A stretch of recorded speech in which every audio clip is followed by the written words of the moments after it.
Well, good morning, ladies and gentlemen, and welcome to Grumman Polished YouTube channel. And today we're going to talk about changing the bearings in your front fork. It's not hard, and it's a real simple procedure.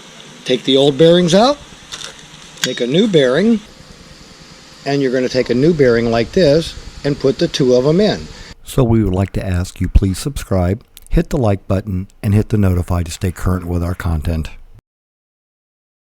Now, there's a couple of tricks to this. There's a seam, and you'd really like your seams to be 180 degrees out when you put them in. But first you want to get the old ones out. And to do that, you're going to take, this is just a simple Harbor Freight chisel that we have ground the end on it. And you're going to want to watch the very end of it. You're going to want to get a burr there, and you're going to want to keep that burr clear. But this is tool steel, this is aluminum, this is tool steel, and what the trick is you want to get this in right like that, get it right on the edge, and then drive it straight down. Don't go in like that, you'll want to gouge the aluminum. Now it's okay to get a little bit of a gouge in the aluminum because it's not going to really hurt with this mask. Now that's getting the old ones out. Now to get them out, like I say, if you don't get that put right, you're going to chew all that up. But once you get it in the correct positioning, and you have a spot, what the trick is you want to get it in that little line right there between the case and the bearing near the seam line so you can tear it up. And here's the one that we've been working on. And as you can see, we're driving it down. Now there is a little bit of a gouge going on down there, but that's not going to be bad because once we get the bearing out, we can sand that back down. We're still going to get a good contact. But it's just a matter of coming in here, and once you get this all the way down the seam, you grab it right here, and then you twist it into the center, and it'll break the tension, and it'll be able to be lifted right out. And then you can take that one out, chisel out the one below it, and then you're ready to install the two new ones. So stand by for just a second.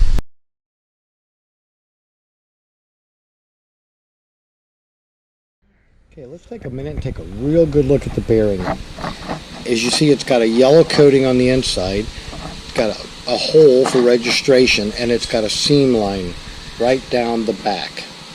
And we want those out of phase, so we want to put one like that, one 180 degree, or this way and that way, whichever way. There's no right or wrong. And then to go put them back in, we're going to use this big mandrel puller. Now you can use an arbor press to push these in if you have a mandrel like this to shove with, but the mandrel just allows the bearing to go right over the top and sit right on there. This goes all the way through the fork like this, and you just tighten it on the bottom to pull it in. You pull the first one all the way in, and then you're ready to do the second one. Now the trick is one of these is a standard part. The other one is a special Grumman part, and what they basically have done is they grind this edge or that edge, it doesn't matter, but one of the edges will get ground down about 30 thousandths. That way when you get the two bearings in, they sit just like this so that you have the perfect little lip for the O-ring to sit. Now if you look at this one right here, this one's a little proud. They didn't take the 30 thousandths off this one. But this one was found ground down, and that way you have a good spot for your O-ring to sit. Now, while we're talking about these real quick, I just thought I would give you, this is not the same kind of bearing as this. It looks very similar. It's got copper on the inside, but it's the wrong bearing. You'll notice that this has no slit in it. This is going to be quite the challenge to get out. That's a project for another day. Now finally, you might look at this bearing right here and go, oh, this looks pretty nice. That looks like a nice new bearing. Why are you going to be changing it? Because it's worn right here. And there's another spot where it's worn right down in the bottom on the very front. And that would allow it to just canter just a little bit on the spindle. And that's why that bearing is being replaced, because this one is bad right here. So ladies and gentlemen, with making your own chisel and taking your time and getting the bearings out and getting the new bearings in. By the way, we do have a bearing tool like this if you need to have one. We had a couple of extra ones made.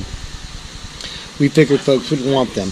But anyway, bearings are good for another 50 years, 60 years. They're good almost indefinitely as long as you keep them greased and keep the moisture out. So we hope you found all of this about changing your bearings in the front fork useful and informative. Thanks for watching, and have a good day flying your Grumman.